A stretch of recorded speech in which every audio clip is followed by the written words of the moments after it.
তোমরা আমার recent post করা যে রিলস ভিডিওগুলো দেখছো তারই বিটিএসটা আজ তোমাদের সাথে শেয়ার করব। হ্যালো, আমি ইপসিতা। প্রথমেই গিয়েছিলাম পাশের বাড়িতে শাড়িটা পরে নিতে। ওই দিন নেল পালিশ পরতে গিয়ে আমার হাতে আর গ্লাসে এই অবস্থা। শাড়িটা পরেই চলে গিয়েছিলাম ওনাদের ছাদে, কারণ শ্যুটের জন্য আমার কয়েকটা ফুল দরকার ছিল। কিন্তু বিশ্বাস করো, ফুলগুলো তুলতে মন চাইছিল না। আসলে ফুল গাছেই সুন্দর, আমি এতগুলো ফুল তুলতে চাইনি, কিন্তু যাদের বাড়ি থেকে ফুলগুলো নিচ্ছিলাম উনি এক প্রকার জোর করেই আমাকে এতগুলো ফুল দিয়েছেন।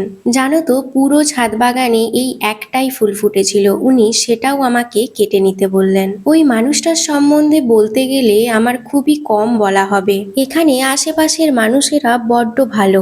আমি যে বাড়ির বাইরে আছি এরা আমাকে এক মুহূর্তের জন্য বুঝতে দেয় না। ভাবতেই পারিনি জায়গাটাতে এসে এত কম সময়ে এত মানুষের ভালোবাসা পাবো। জানো তো, এখানে আসার পর ওরা নিঃস্বার্থভাবে আমাকে প্রচুর কিছু দিয়েছে, কিন্তু আমি ওই ভালো ব্যবহারটুকু ছাড়া আর ওদের কিছু দিতে পারিনি। ওদের বাড়ি থেকে আসার পর আমি রেডি হয়ে নিচ্ছিলাম। এই হারটা আমি মেনলি দীপাবলি শ্যুটের জন্যই নিয়েছি। আমাদের মেয়েদের এই হার পরার ঝামেলাটা ভীষণই বিরক্তিকর।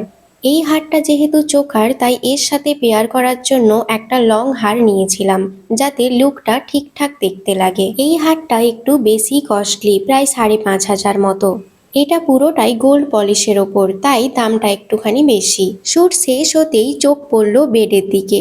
একদমই বেহাল অবস্থা, তাই সবার প্রথমে ওটাই গুছিয়ে নিচ্ছিলাম। এই শ্যুটটার জন্য আমি রেডি হতে শুরু করেছিলাম প্রায় 2টো থেকে, আর শেষ করতে আমার বেজে গিয়েছিল রাত্রি 8টা।